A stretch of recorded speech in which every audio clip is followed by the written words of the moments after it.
যদি x equal to 2 plus root 3 এবং x plus y equal to 4 হলে x y plus 1 by x y এর মান কত? এই অঙ্কটি টেস্ট পেপার থেকে নেওয়া হয়েছে, খুব গুরুত্বপূর্ণ 2024-এর মাধ্যমিকের জন্য। তো দেখো কিভাবে আমি করে দেখাচ্ছি এই অঙ্কটি খুব সহজভাবে।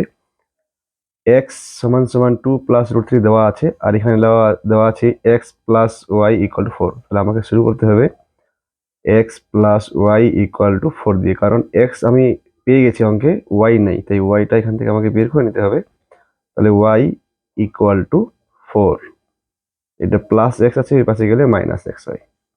তাহলে এবার y equal to 4 minus x এর জায়গায় আমি বসাবো 2 প্লাস রুট 3, তাহলে 2 এই প্লাসটা হয়ে যাবে মাইনাস রুট 3। তাহলে আমার y হয়ে গেল 4 থেকে 2 গেলে 2 মাইনাস রুট 3। মনে রাখবে বন্ধুরা এবং ছাত্রছাত্রীরা, এই যে এই এক্স এর মান যা থাকবে ওইগুলোই সংখ্যা বের হবে, কিন্তু চিহ্নটা যা থাকবে তার উল্টো বের হবে। এটা কিন্তু অবশ্যই মনে রাখবে, একই চিহ্ন কখনো আসবে না। এবার অঙ্কতে দেওয়া আছে x y plus 1 by x y, তার মানে আমাকে এখন বের করতে হবে এক্স ওয়াই এর মান। এক্স এখানে দেওয়া আছে 2 প্লাস রুট 3, ওয়াই আমরা পেয়ে গেলাম 2 মাইনাস রুট 3। এবার কি করব, এটা অনেকভাবে করা যায়, শর্টকাট মনে রাখার জন্য মনে রাখবে যে সংখ্যাগুলোতে রুট থাকবে না সেগুলো গুণ হবে। যেমন 2 এর কাছে এই 2গুলোতে রুট নেই, তাই 2 দেবো না, 4 হলো।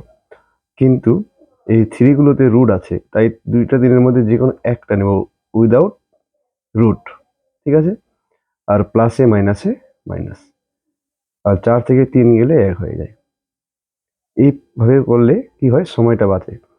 এবার অঙ্কটা x y plus 1 by x y, এটা হলো অঙ্ক। তাহলে এইটার মান আমি 1 পাইলাম, আর এইটারও মান 1 পাইলাম। তাহলে 1 যোগ 1, নিচের একের কোনো ভ্যালু আমরা ধরি না, তাহলে 1 যোগ 1 কত হয়? 2 হয়। এই হলো অ্যান্সার। তো নিয়মটা যদি ভালো লেগে থাকে তো অবশ্যই অঙ্কটিকে লাইক করো, আর চ্যানেলটিকে সাথে সাথে সাবস্ক্রাইব করে নাও।